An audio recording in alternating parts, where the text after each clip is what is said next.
Números capítulo 11.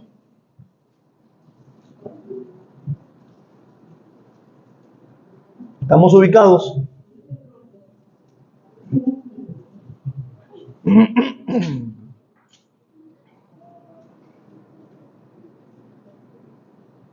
Vamos de camino.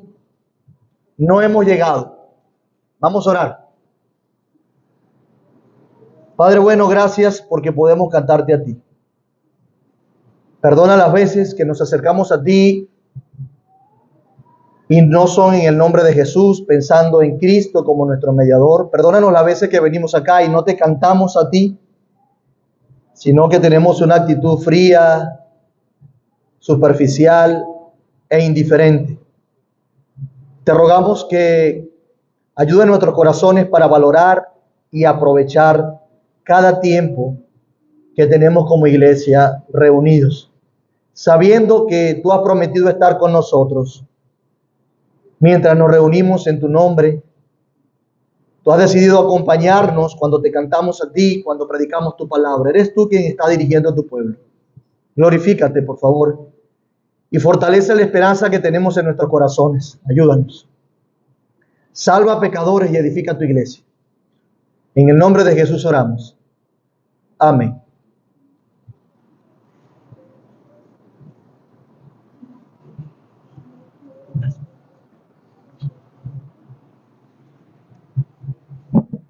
Estos últimos domingos me he propuesto destacar verdades bíblicas que matizan nuestras expectativas y anhelos como pecadores que han sido salvos a la luz de las cosas que estamos viviendo en nuestra actualidad, inclusive en nuestra nación. Y hoy no es la excepción. Creo que es de suma importancia que recordemos que no hemos llegado, que vamos de camino. Y así se titula este sermón: vamos de camino, no hemos llegado. ¿A dónde no hemos llegado? ¿Vamos de camino a dónde? Hebreos capítulo 11, versículos 14, 15 y 16 nos iluminan acerca de esto. Dice así Hebreos: porque los que esto dicen claramente dan a entender que buscan una patria. Pues si hubiesen estado pensando en aquella de donde salieron, ciertamente tenían tiempo de volver, pero anhelaban una mejor, esto es, una patria celestial. Por lo cual Dios no se avergüenza de llamarlos o de llamarse Dios de ellos, porque les ha preparado una ciudad. En otras palabras, según Hebreos capítulo 11, la idea que se presenta es que los cristianos y la iglesia, todos los que temen a Dios, van de camino. No han llegado a su destino final. En este tiempo de la historia todavía no hemos llegado. La ciudad celestial nos aguarda, la patria celestial.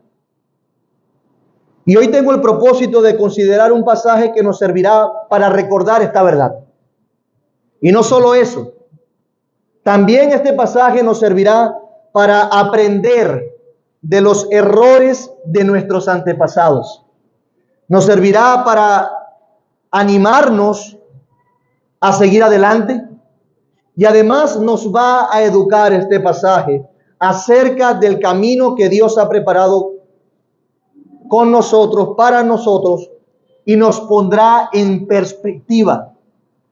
Nos permitirá ver las cosas de una manera correcta. Y una de las cosas que quiero destacar es que la claridad, y pasa en otras áreas de la vida, la claridad de nuestros objetivos y la maravilla de nuestro destino hace el camino un medio, no el fin en sí mismo.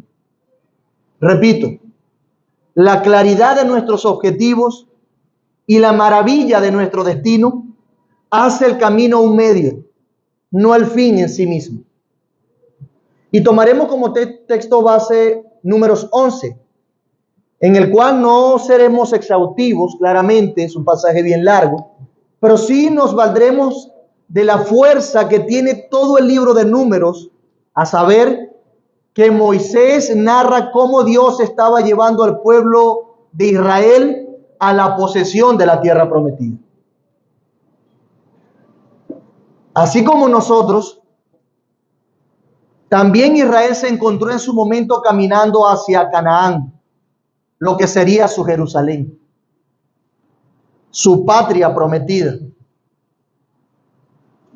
Y una de las cosas que debemos saber para acercarnos a pasajes como este es que el Espíritu Santo fue claro a través de las Escrituras al decir que todo lo que pasó con Israel, en especial algunos de los hechos que nos narra el libro de Números, fueron escritos para nuestro ejemplo. Y con eso en mente quiero que nos acerquemos al pasaje. Fueron escritos para nuestro ejemplo. Primera de Corintios 10:1 dice: porque no quiero, hermanos, que ignoréis que nuestros padres todos estuvieron bajo la nube y todos pasaron el mar. No ignoren lo que pasó con ellos. Y luego en los versículos 10 y 12, 11 y 12 dice: y estas cosas les acontecieron como ejemplo y están escritas para amonestarnos a nosotros, a quienes han alcanzado los fines de los siglos. Así que el que piense estar firme, mire que no caiga, dice Pablo a los Corintios. Con esto en mente, hermanos, por favor, leamos nuestro pasaje. Todo el capítulo de Números 11, de lo cual requiero su atención para que todos vayamos con un mismo sentido. Números 11. Aconteció que el pueblo se quejó a oídos de Jehová, y lo oyó Jehová, y ardió su ira, y se encendió en ellos fuego de Jehová, y consumió uno de los extremos del campamento. Entonces el pueblo clamó a Moisés, y Moisés oró a Jehová, y el fuego se extinguió. Y llamó a aquel lugar Tabera, porque el fuego de Jehová se encendió en ellos. Y la gente extranjera que se mezcló con ellos tuvo un vivo deseo. Y los hijos de Israel también volvieron a llorar y dijeron: ¿quién nos diera a comer carne? Nos acordamos del pescado que comíamos en Egipto de balde, de los pepinos, de los melones, de los puerros, de las cebollas y los ajos.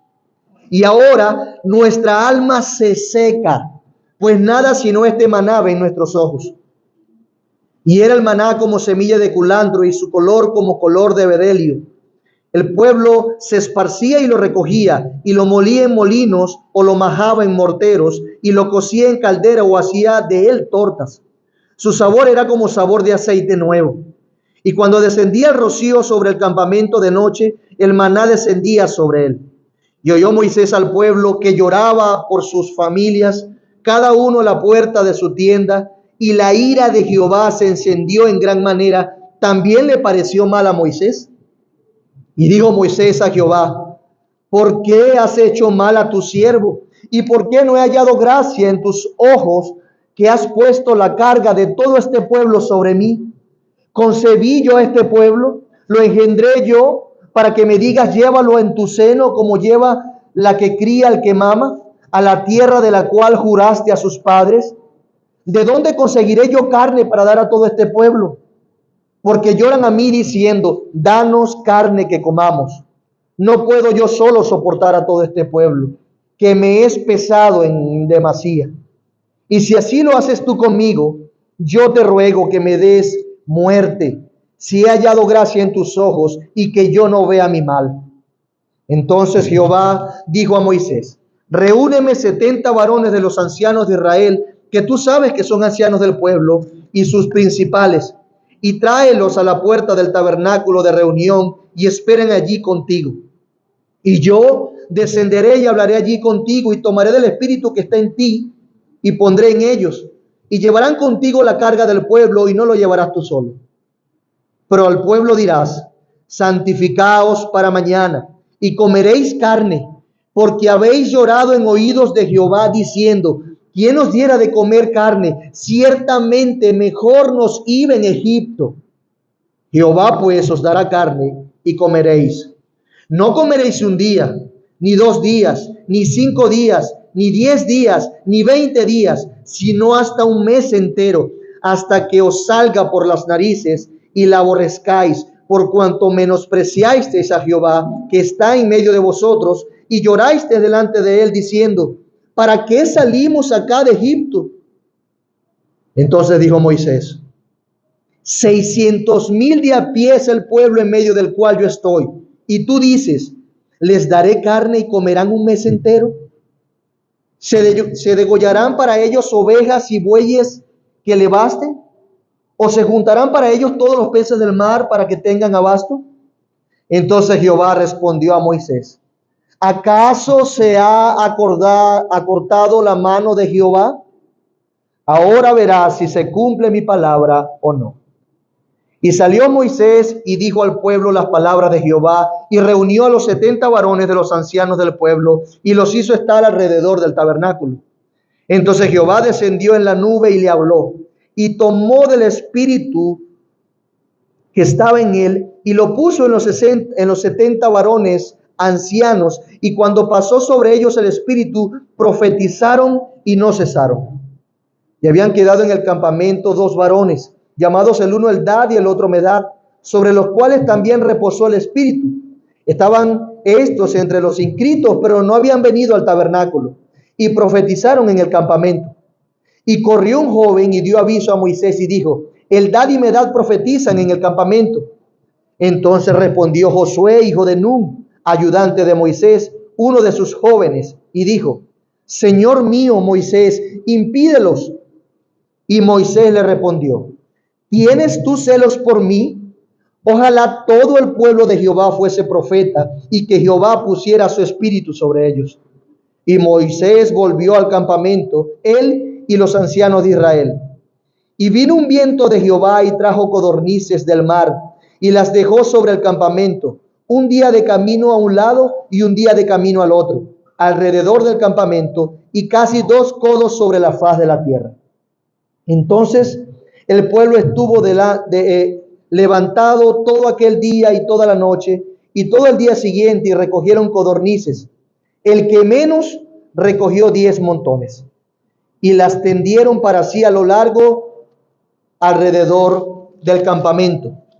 Aún estaba la carne entre los dientes de ellos antes que fuese masticada, cuando la ira de Jehová se encendió en el pueblo, e hirió Jehová al pueblo con una plaga muy grande, y llamó el nombre de aquel lugar Kibrot Hatabá, por cuanto allí sepultaron al pueblo codicioso. De Kibrot Hatabá partió el pueblo a Haserot, y se quedó en Haserot. Ese es nuestro pasaje, y lo veremos en 3 puntos sencillos. En primer lugar, Dios prepara el camino. En segundo lugar, Dios guía en el camino. Y en tercer lugar, Dios lleva al destino. Ese es nuestro bosquejo de una manera muy sencilla. A unos días de organizar completamente el pueblo, hablando de nuestro contexto, Dios le dio leyes, los censó, les dijo que practicaran la Pascua, terminaron de armar el tabernáculo, se les dio la bendición sacerdotal, esa instrucción a los sacerdotes, les dio la instrucción de las trompetas, se les manifestó en la nube. Dios había organizado completamente el campamento, y entonces ellos empiezan a moverse a la tierra prometida. Ese era su destino, la tierra prometida. Pero claramente no iban en un expreso 5 estrellas. Claramente no iban en un avión A380 que carga unos 853 pasajeros con aire acondicionado. No iban en vehículos cómodos que hicieran su peregrinaje más confortable y rápido. Literalmente estaban en un desierto y su recorrido era a pie. En total, aproximadamente unas 2 millones de personas.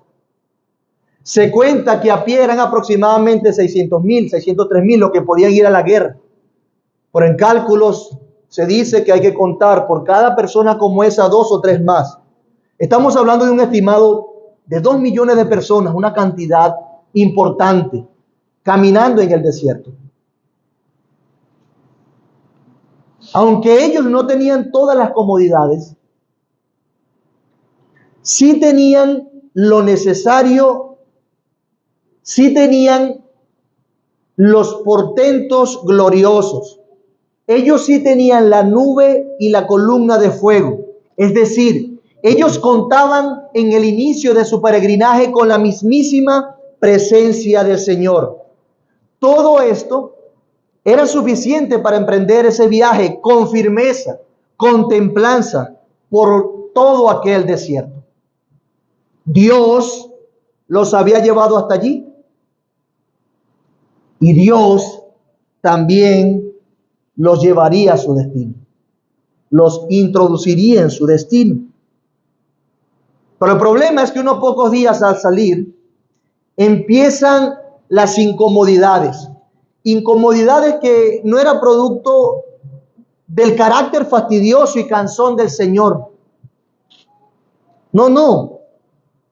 Incomodidades propias de su contexto, que inclusive llegaban a ser una muestra de la bondad de Dios, que los iba a preparar para disfrutar con plenitud lo que le esperaba, hacia donde caminaban. Así que Dios prepara el camino.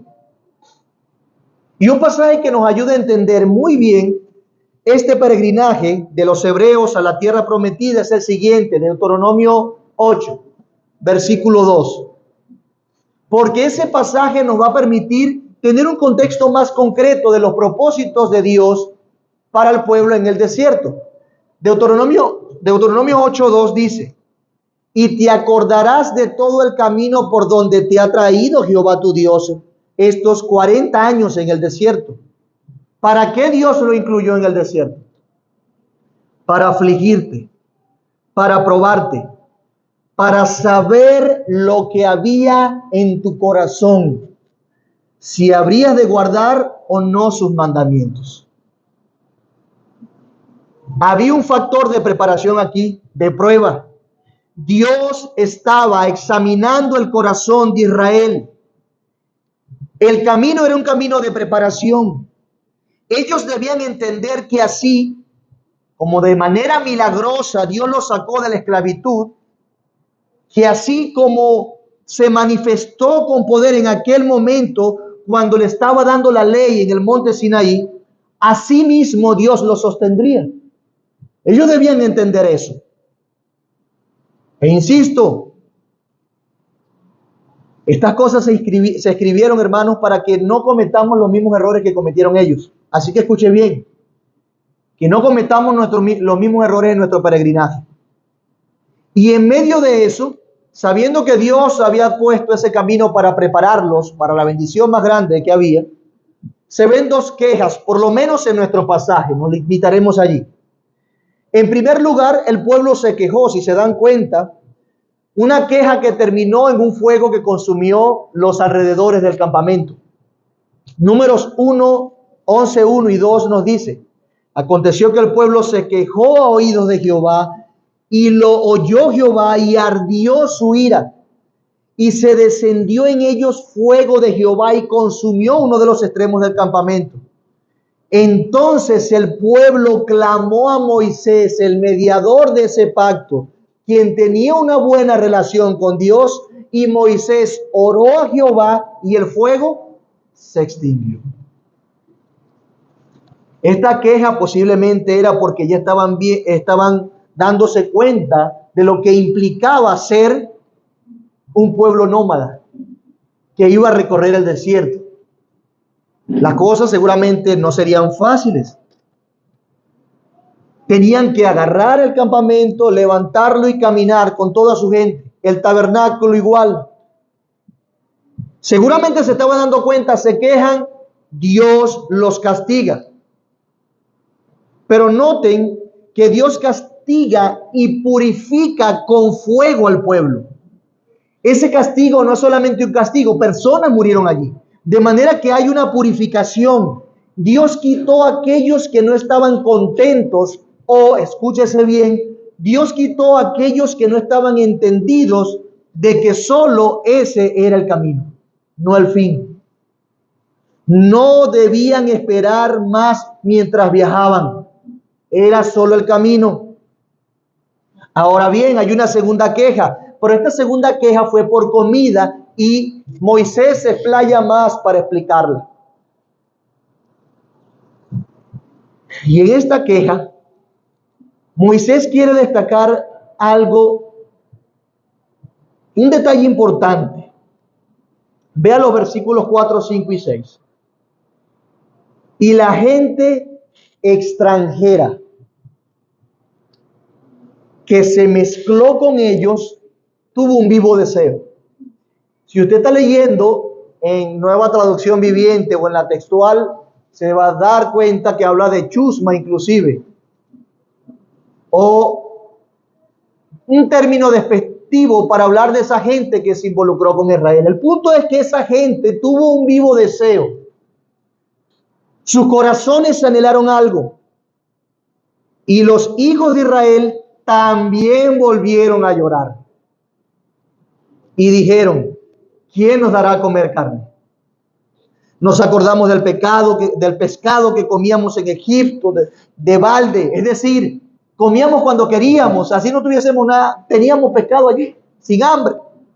De los pepinos, los melones, los puerros, las cebollas y los ajos. Y ahora nuestra alma se seca, pues nada sino este maná en nuestros ojos. Nada más maná.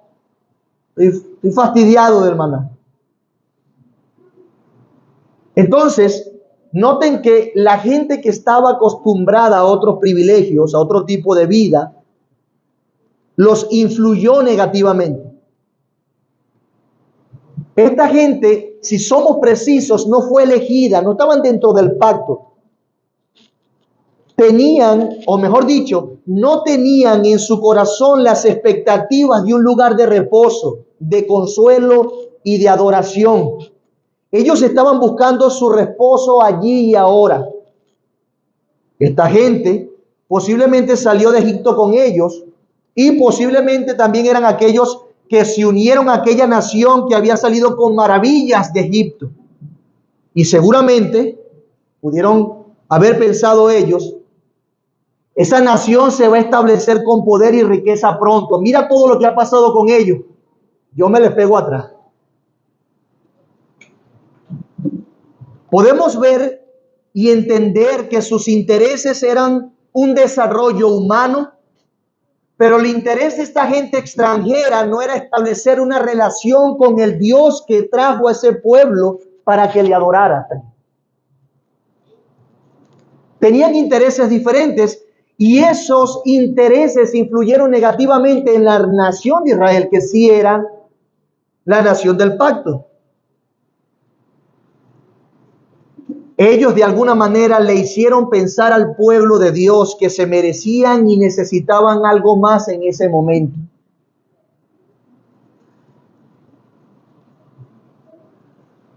Ellos le hicieron entender que debían exigir algo que Dios había prometido que se los daría en la tierra prometida,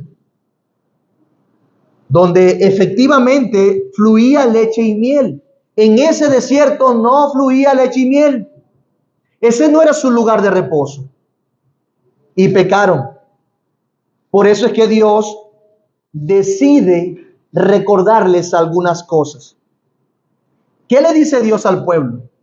Dios le dice al pueblo, en otras palabras, yo soy soberano en alimentarlos.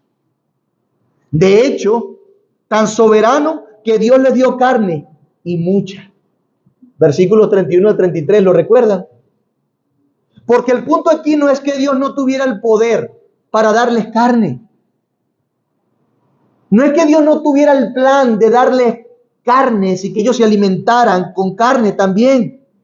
No es que Dios no tuviese el poder de darle un menú variado a ellos. Solo que no era el momento. No era el momento de que ellos disfrutaran esas bendiciones. Recuerden lo que dice Deuteronomio.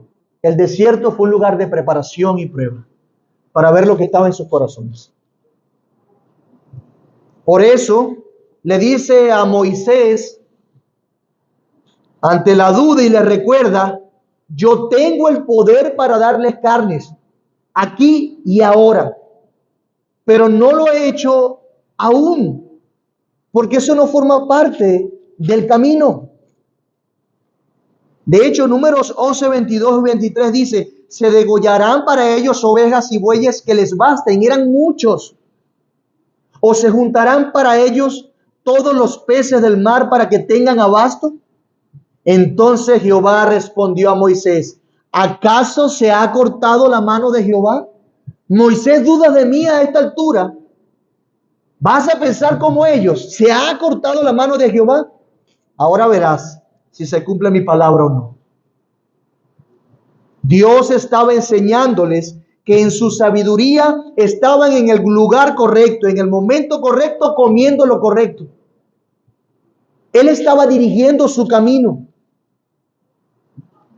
Es como si Dios aprovechara la oportunidad al inicio del viaje, dicho sea de paso, habiéndose quejado el pueblo otra vez, Dios estaba aprovechando la oportunidad de purificar y enseñar y recordarles una vez más que Él estaba con ellos, que Él iba con ellos y que el comienzo no es el fin, que el camino no es el fin. Los estaba preparando para el resto del camino y para el destino final. Y debían entenderlo. Hermanos, el plan no era que ellos comieran siempre maná o que vivieran en carpas por siempre. El plan era que disfrutaran de un lugar mejor, estable e idóneo, donde su principal deleite fuera escuchar la voz de Dios y todo lo demás era añadido. Donde su principal objetivo era entender que Dios habitaría en medio de ellos y podían adorar al Dios creador del universo. Deja a mi pueblo salir de Egipto para que me adore y todo lo demás sería añadido. Hermanos, el camino que Dios le propuso a Israel era un camino simplemente que era para prepararlos para lo mayor que había.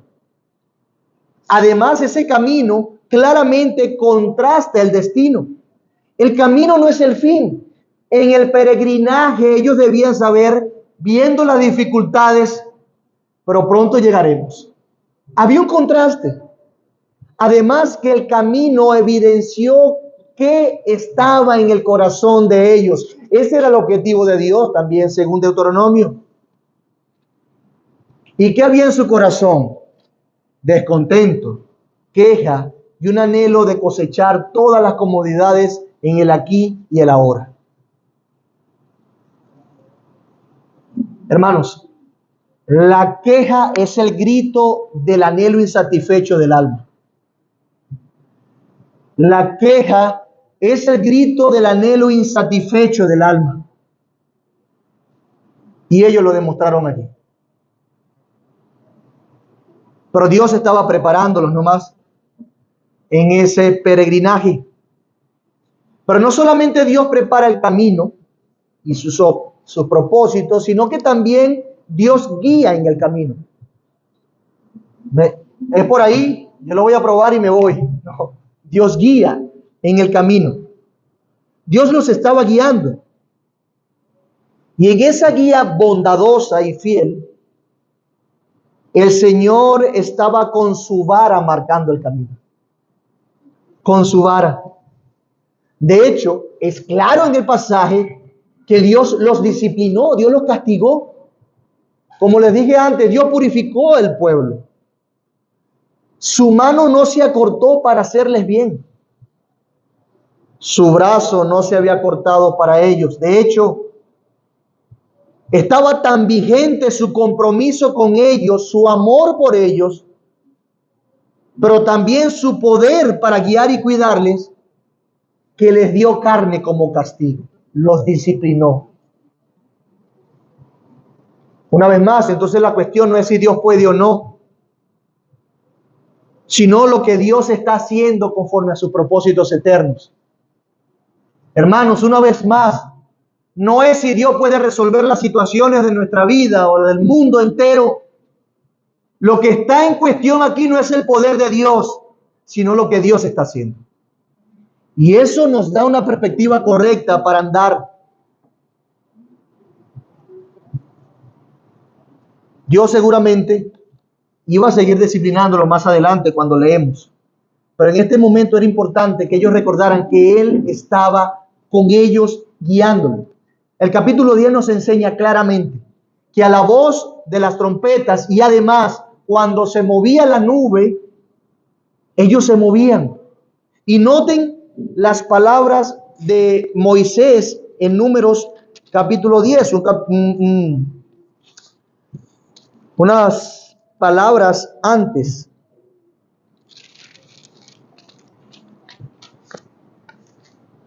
Dice el versículo 33 del capítulo 10. Así partieron del monte de Jehová camino de 3 días. Y el arca del pacto de Jehová fue delante de ellos camino de 3 días, buscándoles lugar de descanso. Y la nube de Jehová iba sobre ellos de día, desde que salieron del campamento. Cuando el arca se movía, Moisés decía: levántate, oh Jehová, y sean dispersos tus enemigos, y huyan de tu presencia los que te aborrecen. Y cuando ella se detenía, decía: vuelve, oh Jehová, a los millares de Israel. Dios estaba con ellos, Él los guiaba. Los propósitos estaban claros. Y a través de sus quejas y de sus insinuaciones, ellos insistieron en que pretendían saber más que Dios. Ellos creían que sabían más que Dios lo que ellos necesitaban. Parecía que eran más sabios que Dios, que eran más astutos que Dios, que eran más entendidos, que podían planificar mejor su vida que Dios. De modo que el omnipotente, el todopoderoso, se mostró una vez más para castigarlos. Esta vez no con fuego, sino con una peste mientras comían y se hastiaban de carne. Todo un mes comiendo.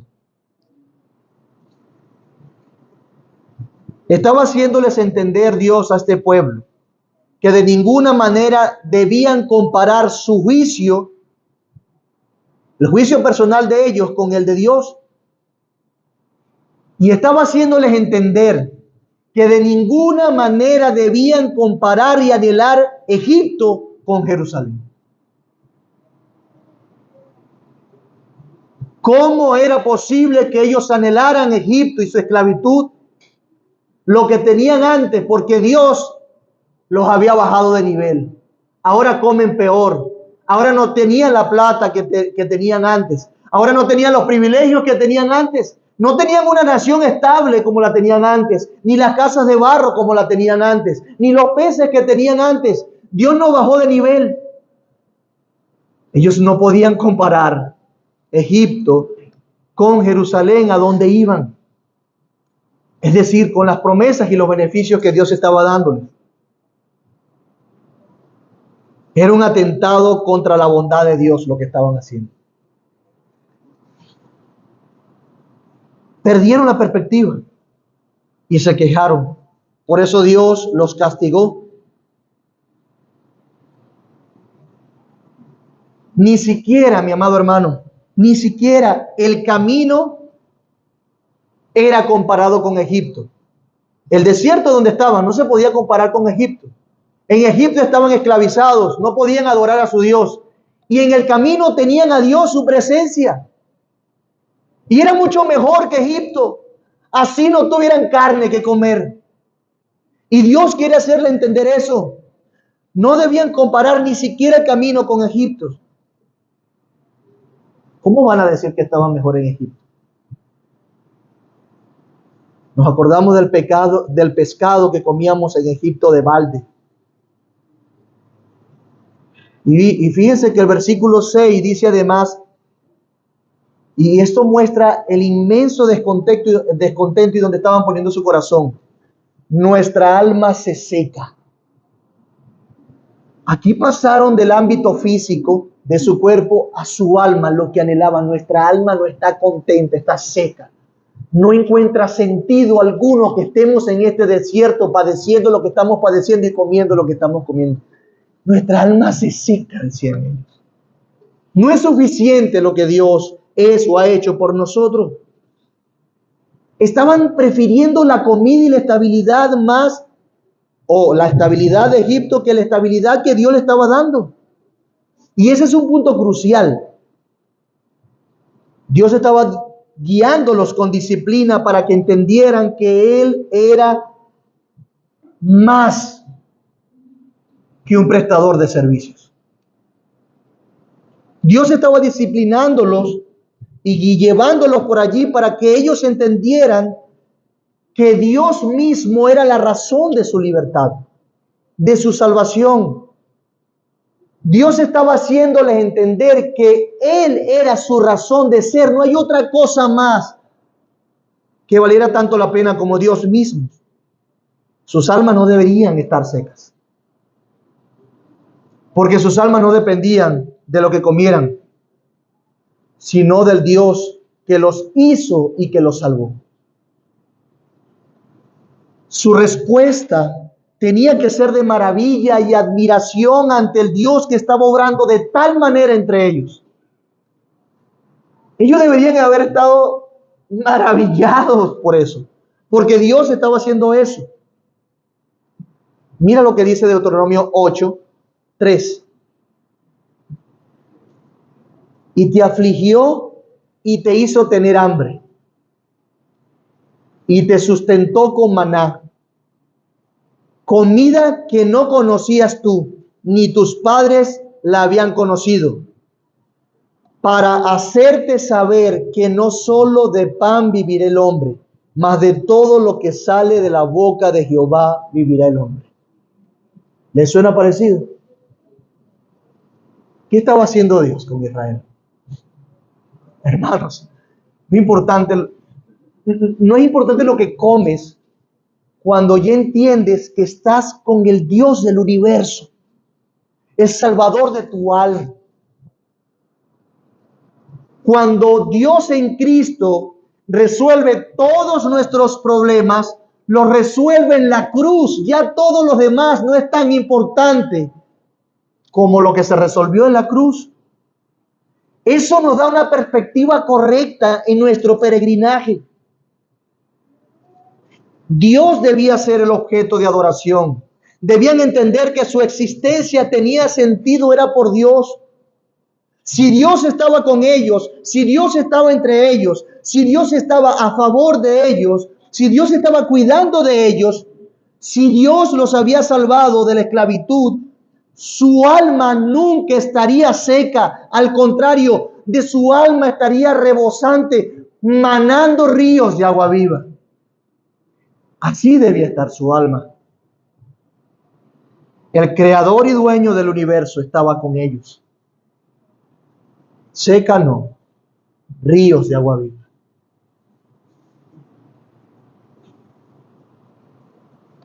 El maná estaba recordando, hermanos, que la vida de ellos o el camino donde estaban transitando era más que comer. Era más que estabilidad y una buena casa y un buen empleo. Ellos necesitaban recordar que el camino que estaban transitando era más que lo que se tiene. Inclusive que la vida es más que los sufrimientos temporales. La vida, mi amado hermano, es más que un desierto. La vida es más que la escasez. Venga la escasez, no importa. Todo tiene sentido, inclusive lo peor que nos pueda pasar, si estamos viendo la guía de Dios en el camino. La vida, mi amado hermano, es amar y servir al único Dios verdadero. ¿En qué consiste la vida eterna? Mi amado hermano, la vida es vivir admirado por Dios, maravillado por su grandeza. Él se encargará de los demás. Ha hecho tanto, nos ha dado tanto, Él se encargará de los demás. Dios estaba haciéndole entender esto a través de la guía de su vara. Pero ¿sabe qué, mi amado hermano? Dios lo castigó. Se quemó una parte del campamento, hubo muerte en ese momento y quedaron allí sepultados, dice el capítulo 11 al final. 34, y llamó el nombre de aquel lugar Kibrot Ataba, por cuanto allí sepultaron al pueblo codicioso. Allí se quedaron esos codiciosos, que se dejaron influenciar por las malas compañías, ¿verdad? Y partió el pueblo y se quedó en aquel otro lugar. Allí se quedaron, Dios estaba disciplinándolo con su vara para que todo el resto entendiera. Pero Dios lleva el destino. Dios no lo deja en el desierto, aunque el desierto por su desobediencia significó 40 años, pero no lo deja allí. Dios no retarda su promesa. En el momento adecuado la da. Él es sabio. Dios lleva al destino, según nuestro tercer encabezado. Y este destino que debía esperar Israel, sus características, podemos verlo en las expectativas de Moisés. Noten el versículo 29 al 32 de Números 10. Números 10, 29 al 32. ¿Lo tienen? Entonces dijo Moisés a Hobab, hijo de Reuel, madianita, su suegro: nosotros partimos para el lugar del cual Jehová ha dicho, yo os lo daré, ven con nosotros y te haremos bien, porque Jehová ha prometido que bien a Israel. ¿En dónde? En aquel lugar. Y él le respondió: yo no iré, sino que me marcharé a mi tierra y mi parentela. Y él le dijo: te ruego que no nos dejes, porque tú conoces los lugares donde hemos de acampar en el desierto, y nos serás en lugar de ojos. Y si vienes con nosotros, cuando tengamos el qué, el bien que Jehová nos ha de hacer en la tierra prometida, nosotros te haremos bien. Así partieron del monte de Jehová camino de 3 días, y el arca de Jehová fue delante de ellos camino de 3 días, buscando lugar de descanso. Era un camino.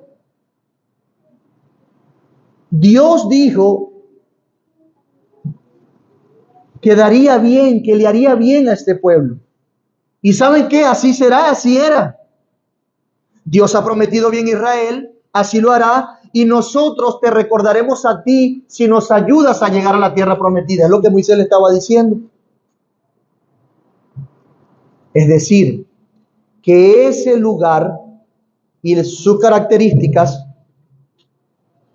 estaban en la mente de Moisés de tal manera que motivó a esta persona a que fuera con ellos. Y no solamente eso, le dijo: te voy a hacer bien, vente conmigo que yo te hago bien después, porque Jehová nos va a hacer mucho bien en el destino. Nos vas a guiar y ayudar en el desierto. O sea que era un lugar de bien. Luego, ese lugar de bien es confirmado un par de capítulos más adelante, en Números capítulo 13, cuando envían los espías.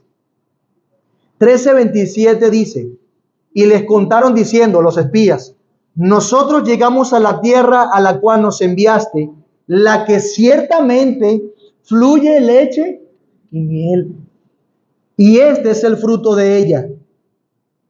Luego, si leemos en el versículo 23 de Números 13, dice: y llegaron hasta el arroyo de Escol, y de allí cortaron un sarmiento con un racimo de uvas, el cual trajeron 2 en un palo, de las granadas y de los higos. O sea que de verdad era la evidencia de que era un lugar donde fluía leche y miel. Viejo, yo venían del desierto. Era un buen lugar. Ese era el destino. Un buen lugar donde fluía leche y miel, donde crecían las frutas, donde se podían instalar y criar sus ganados. Era un lugar mejor que Egipto. Era un lugar mejor que el desierto, que ese camino. Pero ya sabemos el cuento. A pesar de ello, el pueblo dudaba, sabiendo la promesa y sabiendo las características de ese lugar. La inmediatez les ganó. No vieron hacia adelante. Bajaron su mirada, quitaron su mirada de Dios y se concentraron en su estómago. y en sus anhelos temporales. Por eso la frustración de Moisés. Números 11, versículo 10. Y oyó Moisés al pueblo que lloraba por sus familias, cada uno a la puerta de su tienda, y la ira de Jehová se encendió en gran manera. También le pareció mal a Moisés, y dijo Moisés a Jehová: ¿por qué has hecho mal a tu siervo? ¿Y por qué no he hallado gracia en tus ojos, que has puesto carga de todo este pueblo sobre mí? Se obstinó Moisés. ¿Concebí yo a este pueblo? ¿Lo engendré yo para que me digas, llévalo en tu seno, como lleva la que cría al que mama a la tierra de la cual juraste a sus padres? ¿De dónde conseguiré yo carne para dar a todo este pueblo? Lloran a mí pidiéndome carne. No puedo yo soportar todo este pueblo solo. Me es pesado en demasía. Y Señor, y si tú quieres, y si es tu plan eso, por favor, yo te ruego que me des muerte. Prefiero que me mates, si he hallado gracia en tus ojos y que yo no vea mi mal. Yo lo que quiero es que pensemos por un momento lo que tenía en la mente Moisés, y que el pueblo también debía tenerlo, pero se estaba quejando, él estaba frustrado. Aprovechando la ocasión, alguien dijo que ciertamente trabajar con el pueblo de Dios es una carga muy grande, llena de frustraciones, presiones y lágrimas. Pero no es mi punto hoy. Dios en su misericordia, Dios en su gracia, decidió ayudar a Moisés. ¿Y cómo ayudó a Moisés? Repartiendo la carga que él tenía sobre sus hombros con otros 70 hombres. En otro momento de la historia, si lo recuerdan, se vio un evento similar con el suegro de Moisés, donde el suegro de Moisés le instó a dividir su carga con otras personas con características particulares. Debían ser personas de buen carácter. Y la Biblia nos enseña que aquella vez cuando estaba con Jetro, fue la iniciativa de él. Fue un consejo de sabiduría y experiencia para que la administración de Moisés en la nación fuese más eficaz y él no se cansara tanto. Pero esta vez es diferente. Ahora, la necesidad de Moisés era la carga de pastorear a este pueblo. No se trataba simplemente de algo gerencial.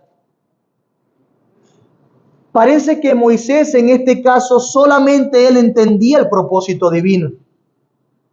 Parece que solamente él entendía la perspectiva correcta de las cosas. Por eso es que en este caso ameritaba algo más que una estrategia gerencial. Necesitaba hombres que tuvieran ese mismo sentir, esa misma perspectiva, ese mismo entendimiento, esa misma fe de lo que Dios había prometido y estaba haciendo, para que pudiesen guiar al resto del pueblo. ¿Y saben qué? Eso es algo que solamente el Espíritu Santo puede hacer, que podía ser en el corazón de ellos. Y Dios le dio entonces a estos hombres por su Espíritu los dones necesarios para poder liderar al pueblo. Entonces Jehová dijo a Moisés, versículo 16: reúneme 70 varones de los ancianos de Israel, que tú sabes que son ancianos del pueblo y sus principales, y tráelos a la puerta del tabernáculo de reunión y esperen allí contigo. Y yo descenderé y hablaré allí contigo y tomaré del espíritu que está en ti y pondré en ellos. Y llevarán contigo la carga del pueblo y no la llevarás tú solo.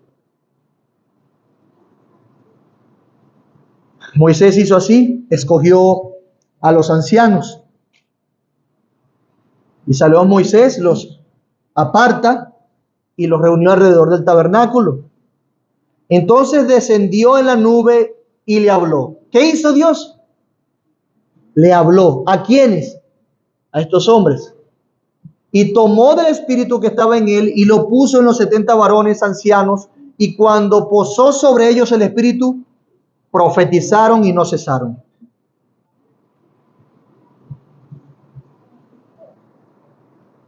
El hecho de que estos hombres profetizaran confirmaba que Dios los había apartado y capacitado para esa labor.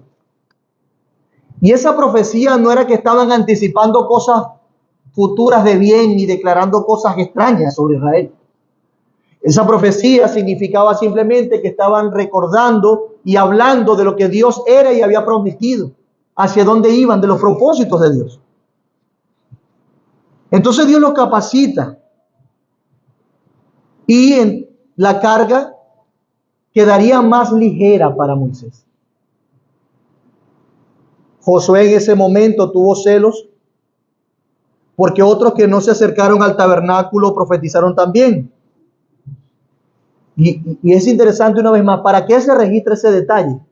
Si igual iban a profetizar, ¿por qué Moisés dice eso o escribe eso? Creo que la idea detrás de esto, y escúchese bien, mi hermano, es anticipar el hecho de que se necesitaba la capacitación de Dios por su Espíritu para tener esa perspectiva. Se necesitaba que Dios le diera esa perspectiva, esa fe, ese temor, esa confianza que tenía Moisés y que ahora tendrían estos 70 hombres. Pero siendo más específico al celo de Josué con Moisés, creo que este evento se registró para enseñar en las respuestas de Moisés el deseo de que todos tuvieran la capacidad de entender y enseñar inclusive las expectativas que debía tener el pueblo de Dios. El deseo de que todos esperaran lo mismo. Hablaba del deseo de Moisés de que todos caminaran hacia lo mismo, que todos pudieran rendirse ante la guía amorosa de Dios, sabiendo que ese era solo el comienzo del camino, no el destino. Y Moisés le respondió: ¿tienes tu celo por mí? Ojalá todo el pueblo de Jehová fuese profeta y que Jehová pusiera su espíritu sobre ellos. ¿Qué deseaba Moisés? Que todos tuvieran ese sentir, esa visión, esa manera de ver las cosas. Moisés entendía: Señor, si tú lo que hiciste conmigo lo haces con ellos, este camino va a ser pancita.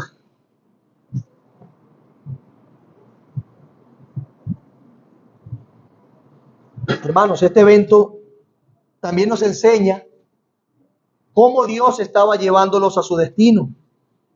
Dios estaba capacitando a este pueblo para seguir adelante. No lo destruyó por completo.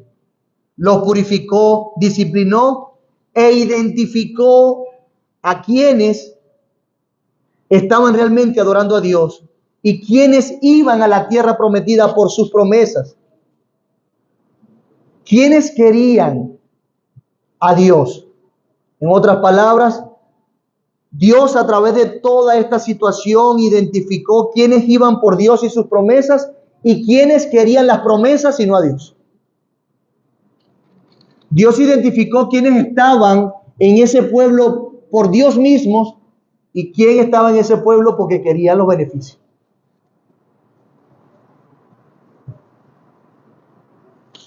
La disciplina y la provisión de hombres era una prueba fiel de que Dios cumpliría sus promesas, hermanos. No lo destruyó por completo en ese momento.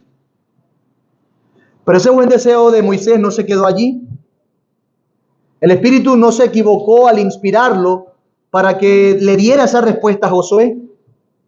Hermanos, esto predice la promesa del Espíritu Santo que se dio a través del profeta Joel, quien a su vez anticipa las características principales del pueblo de Dios en el nuevo pacto. Es decir, este pasaje está allí involucrado precisamente para recordarnos que en ese tiempo ya se anticipaba que los que realmente amaran a Dios iban a estar capacitados con su Espíritu Santo para confiar en Él, para creer en la sabiduría de Dios y sus planes, para tener la perspectiva correcta y entender que no debían esperar mucho en el camino, sino en la tierra prometida. El pueblo de Dios sería capacitado por el Espíritu de Dios para temerle. Hermanos, Dios los llevaría al destino. Ellos llegarían allá a la tierra prometida, a pesar de su desobediencia. Y Dios hizo lo necesario. La generación incrédula quedó en el desierto, pero Dios los introdujo. Y mira qué grandes años de gloria vino en el pueblo a través de David y Salomón. Pero mi amado hermano, nosotros también vamos de camino. Escúchame, nosotros también vamos de camino. También Dios nos sacó de la esclavitud del pecado con hechos portentosos. Si tú eres creyente, Dios te salvó. La mano de Dios sobre su iglesia es innegable. Él nos sacó del camino de muerte y nos puso en el camino hacia la gloria eterna. Vamos de camino. Hermanos, Dios en su iglesia nos dio de su presencia. Nos dio su espíritu, nos capacitó. Vamos de camino. Te pregunto, ¿qué podemos esperar en el aquí y el ahora? ¿Cuál es nuestra perspectiva? ¿Cómo tú y yo estamos viendo las cosas? ¿De qué está llena tu alma? ¿De qué está llena nuestra alma? Estamos diciendo que por las circunstancias que estamos viviendo, nuestra alma está seca, olvidando así la mano de Dios. ¿O están corriendo ríos de agua viva de nosotros? Pregunto, ¿le creemos a Dios? Mi hermano, Dios nos dio aquel profeta prometido. Él cumplió. Dios nos dio aquel que pastorearía nuestras almas hasta el cielo. Él cumplió. Dios nos dio a Jesús, nuestro perfecto Moisés. Dios nos lo dio para que nosotros podamos entender que estamos en el camino. Él nos guiará hasta el fin.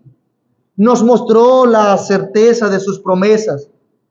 De hecho, Jesús llevó el castigo de nuestros pecados. Él llevó el castigo de nuestro descontento. Él llevó el castigo de nuestras quejas. Jesús llevó el castigo de nuestra incredulidad. Fue Él. Jesús llevó el castigo de nuestros deseos de volver a Egipto. Cristo me dio por nosotros. Así como lo hizo Moisés para que no fuésemos destruidos. Juan 3 nos enseña que el que no cree, el que se ha resistido a creer en el Hijo, la ira de Dios está sobre su cabeza. Pero el que cree tiene la vida eterna. Hermanos, Cristo fue la propiciación por nosotros y quitó esa ira. Nos perdonó de nuestros pecados para que no fuésemos destruidos, como lo fueron algunos en el desierto. Por eso es que cuando tú dudas y pierdes la perspectiva, ve a Jesús, míralo. Él alimentó a muchos en el desierto también, recordando las promesas de Dios. Recuerda que Jesús nos proveyó de hombres para que nos guiaran en el camino desértico y nos recordaran el evangelio. Que nos recordaran que solamente este es el camino. Hermanos, Dios no nos prometió el camino. Dios nos prometió el destino. Pero también nos prometió guiarnos y acompañarnos en el camino. Hermanos, Dios enseña el valor de sus promesas, la grandeza del destino, contrastándolo con el camino que tú y yo estamos peregrinando hoy. Es el cielo nuevo y la tierra nueva donde Dios nos dará las riquezas y las coronas, los manjares. Es allá donde cenaremos con Él.